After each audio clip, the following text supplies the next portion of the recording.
Sir, thank you so much. Yes అండి, ఇప్పుడు మిమ్మల్ని మాట్లాడవలసిందిగా రిక్వెస్ట్ చేస్తున్నాం.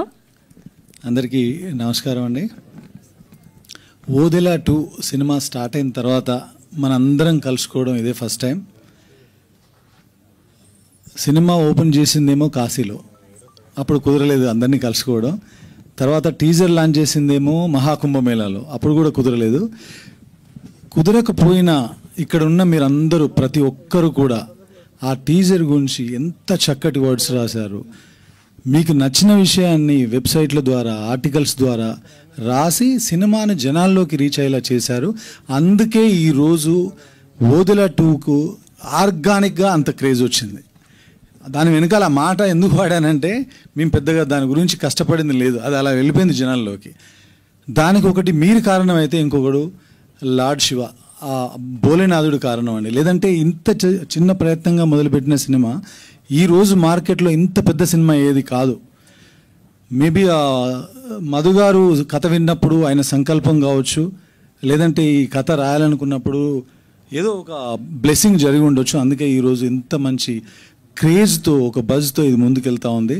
సో ఆ రకంగా ఈ సినిమా గురించి నచ్చి మంచి మాటలు రాసిన మీ అందరికి కూడా మరొకసారి ధన్యవాదాలు చెప్తున్నాను. ఎందుకంటే పర్సనల్గా మీకు చెప్పలేకపోయాను కాబట్టి. ముఖ్యంగా ఈ టీజర్ రిలీజ్ అయిన రోజు తనకు నచ్చి నాకు పర్సనల్గా కాల్ చేసి చాలాసేపు మాట్లాడిన తరుణాదర్శి గారు కానీ, ఆయన కాల్ చేసి చాలా అప్రిషియేట్ చేశారు. He appreciated each and every shot of the teaser and he was very excited to watch the teaser. ఆయన చెప్పారు ఒక మాట, I'll be waiting for this release అని. చాలాసేపు మాట్లాడారు. అప్పుడు నేను కరెక్ట్గా కుంభమేళాలోనే ఉన్నాను.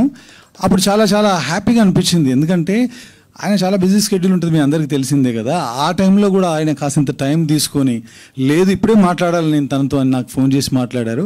అదొక మెమరబుల్ మూమెంట్ అనిపించింది. అంటే టీజర్ జనాల్లోకి వెళ్ళింది, నిజంగా వెళ్ళింది. మనం చాలా సినిమాలు చేసాం, అన్నీ వెళ్తూనే ఉంటాయి, కానీ అది వెళ్ళే విధానం కూడా ఒకటి ఉంటుంది కదా. సో ఆ రకంగా నాకు చాలా పాజిటివ్గా అనిపించింది. సో ఆ రకంగా ఈ సినిమాని అలా జనాల్లోకి తీసుకెళ్ళిన మీ అందరికీ మరొక్కసారి ధన్యవాదాలు చెప్పుకుంటూ, నెక్స్ట్ ఏ సినిమా అయినా, ఇప్పుడు ఓదెల సినిమా మేబీ ఇక్కడ ఉన్న వాళ్ళందరికీ ఒక సినిమా అండి, కానీ నాకు మాత్రం ఓదెల సినిమా ఒక ఎమోషన్. ఎందుకంటే మీలో చాలామంది తెలియదు, నేను ఆ ఊర్లో పుట్టి పెరిగాను. ఆ బాగా బ్రాటప్ దేర్. నా చదువు కూడా అక్కడే సాగింది 9th స్టాండర్డ్ వరకు. సో ఏ ఊరైనా ఎవరికైనా సరే మనకు సొంత ఊరు అంటే తల్లి లాంటిది అంటారు. సో తల్లి లాంటి ఒక కథను తీసుకొని ఒక సినిమాని తీస్తున్నప్పుడు దాన్ని మనం ఎంత ప్రేమగా చేయాలి, ఎంత గౌరవంగా చేయాలి, అంతే ప్రేమగా అంతే గౌరవంగా ఈ సినిమాని రాసి తీయడం జరిగిందండి. తప్పకుండా అంటే సినిమా చేసే ప్రాసెస్లో మేము పెట్టినటువంటి ప్రేమ రేపు ఆడిటోరియంలో ఆడియన్సెస్ అందరికీ కమ్యూనికేట్ అవుతుందని నేను మనస్ఫూర్తిగా నమ్ముతున్నా. తప్పకుండా అది జరుగుతుంది. ఎందుకంటే మన ఊరు అనగానే మనకు ఒక నాస్టాల్జియా, ఒక ఫీల్ ఉంటుంది. ఆ ఫీల్ సినిమాలో ఉంటుంది. ఏ విలేజ్ అయినా క్షేమంగా ఉండాలన్నా, సంతోషంగా ఉండాలన్నా, ఒక విలేజ్ అనేది తల్లి అంటే ఆ విలేజ్ని కాపాడే తండ్రి, ఆ ఊరిలో ఉన్నటువంటి ఇలవేల్పుగా ఉండే దేవుడి గుడి.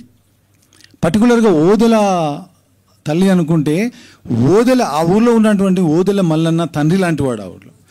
ఈ సినిమా కథ కూడా క్లుప్తంగా అంతేనండి.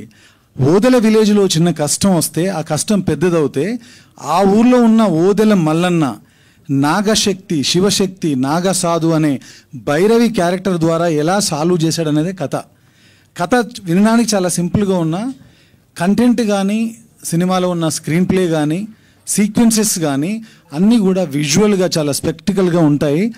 దానికి మెయిన్ కారణం మళ్ళీ నా ఇద్దరు, ఒక ఆయన 10 ఏళ్ల స్నేహితుడు, ఈ మధ్యనే ఒక 10 నెలల నుంచి స్నేహం కలిగినటువంటి అజనీష్ లోక్నాథ్ గారు. ఈయన విజువల్గా ఈయన క్రియేట్ చేసిన దానికి ఆయన 1.5 months నుంచి అద్భుతమైన బ్యాక్గ్రౌండ్ స్కోర్, ఏది చేసినా కొత్తగా చేద్దాం. ఆయన శివభక్తుడు. సో ఇలాంటి శివభక్తుడు చేయబోతున్న సినిమా కాబట్టి లాట్ ఆఫ్ ఎఫర్ట్స్ ఆయన పెడుతున్నారండి. త్వరలోనే అద్భుతమైన బ్యాక్గ్రౌండ్ స్కోర్తో April 17th, అంటే April 17న ఏదో అంటారు కదా, మన సంస్కృతంలో కూడా చెప్తారు, చైత్రమాసం శుక్లపదం చతుర అని. ఎందుకంటే ఈ పదాలు ఎందుకు వాడుతున్నాం అంటే, దీనికి ఒక నిర్దిష్టమైన ఒక కథలో ఒక భాగం ఉంది, అందుకని అలా చెప్పాను. సో ఆ రకంగా April 17th ఇది ప్రపంచవ్యాప్తంగా సినిమా రిలీజ్ కాబోతుంది. తప్పకుండా థియేటర్ ఎక్స్పీరియన్స్ ఉండే సినిమా ఇది 100%. ఓదెల పార్ట్ 2 అనేది ఓటీటీలో ఆడింది, అదేదో 1.5 2 hours సినిమా అలాంటి బేస్ చేసుకుని తీశారని అనుకోవద్దండి. ఇది పక్కా థియేటర్ ఎక్స్పీరియన్స్ ఇవ్వడం కోసం ఆ స్కేల్లో చేసిన సినిమా, ఆ స్కేల్లో VFX ఉన్న సినిమా, ఆ స్కేల్లో ఒక బ్యూటిఫుల్ ఎక్స్పీరియన్స్ మీకు ఇవ్వబోతున్న సినిమా. కాబట్టి తప్పకుండా April 17th తెలుగు ప్రేక్షకులు ఎక్కడున్నా, సినిమాని ప్రేమించే ప్రేక్షకులు ఎక్కడున్నా ఈ సినిమాని చూస్తారని నేను ఆశిస్తున్నాను మనస్ఫూర్తిగా. అది జరుగుతుంది, ఈ సినిమాకి అది ఉంది. ఎందుకంటే ఆయనకు మాకు పెద్ద ఆయన బ్లెస్సింగ్స్ ఉన్నాయి, ఆయనే మమ్మల్ని ముందుకు తీసుకెళ్తున్నాడు. నేను కరెక్ట్గా ఈ సినిమా రాసే టైంకి ఇది రాసే పరిస్థితుల్లో కూడా లేను.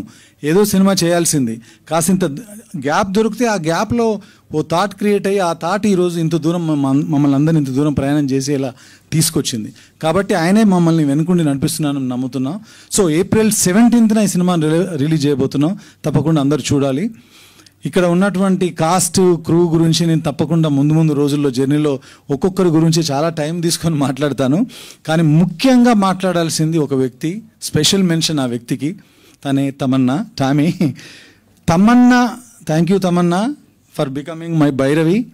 అసలు మేము డైరెక్ట్గా కలవని కూడా కలవలేదు, ఫోన్లో ఏదో మాట్లాడుకొని ఇలాంటి ఐడియా ఉంది అనగానే షీ వాజ్ రియలీ ఎక్సైటెడ్. ఆ సెకండ్ జర్నీ స్టార్ట్ అయిందండి. అక్కడి నుంచి మేము పడిన కష్టాలు, కాస్ట్యూమ్ కోసం కావచ్చు, తన హెయిర్ కోసం కావచ్చు. ఇక్కడ నేను have to say one more thanks to నీతాలులే మ్యామ్. తను మాతో పాటు ట్రావెల్ చేసి 2-3 సిట్టింగ్స్లో ఈరోజు ప్రపంచానికి అందరికీ అలా చూడగానే నచ్చిన లుక్, అది ఒకటేదో నేను డిజైన్ చేశాను, అది చేస్తే జరిగింది కాదు. తమన్నా ఇన్పుట్స్ చాలా ఉన్నాయి, అందులో నీతాలుల్లా మ్యామ్ గారి ఇన్పుట్స్ ఉన్నాయి. అందరితోనే మేము ఇది చేయగలిగాం. సో అంత మంచి లుక్ క్రియేట్ అవ్వడానికి కారణం నీతాలుల్లా మ్యామ్. తమన్నాకి ఎందుకు ఇంత నేను చెప్తున్నానంటండి, జనరల్గా ఎవరైనా సరే ఇప్పుడు ఒక స్టార్ ఉంటే తనకి అవకాశాలు వెళ్తాయి, కానీ ఒక సూపర్ స్టార్ కోసం మాత్రమే అవకాశాలు వెతుక్కుంటూ వెళ్తాయి. క్యారెక్టర్స్ మనం రాసి వాళ్ళ దగ్గరికి వెళ్తాం. ఈ క్యారెక్టర్ అనుకున్న తర్వాత ఆ క్యారెక్టర్ తన దగ్గరికి వెళ్ళింది, కాల్ చేసి అడిగింది ఒకటి, ఎవరి కోసం అనుకున్నానంటే ఎవరి కోసం కాదు, నీ కోసం రాసింది, నువ్వు చేయాల్సిందే అంతే. అంటే ఆ సెకండ్ అనుకున్నా నేను, వేరే ఆప్షన్స్ లేవా, ఎందుకు అక్కడికి వెళ్ళాను నేనంటే అప్పటికి నా మైండ్లో నేను ఒక విజువల్ చూశానండి.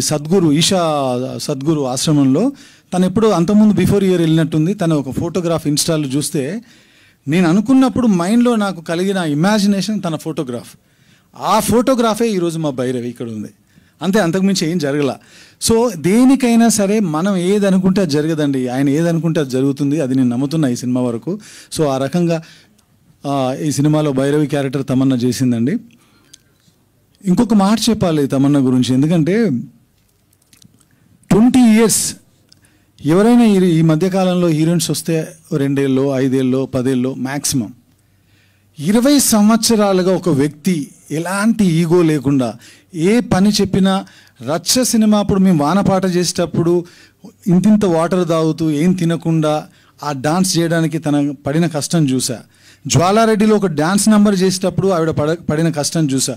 ఈ సినిమాలో అంత పెద్ద కాస్ట్యూమ్ వేసుకొని, చేతిలో 2 కిలోల కర్ర పట్టుకొని, ఇటువైపు సంచిలో ఒక 4 kgs మోస్తూ, అలాంటి బరువైన కాస్ట్యూమ్స్ కూడా మోస్తూ 47 degrees సెంటిగ్రేడ్ ఉన్నటువంటి ఒక టెంపరేచర్ ఉన్న ఏప్రిల్ నెలలో మేము షూట్ చేస్తామంటే కాళ్ళకు చెప్పులు లేకుండా తను చేసినప్పుడు, నేను 10 ఏళ్ల క్రితం ఏ డెడికేషన్ అయితే చూశానో అదే డెడికేషన్ మొన్న లాస్ట్ ఏప్రిల్లో కూడా చూశాను.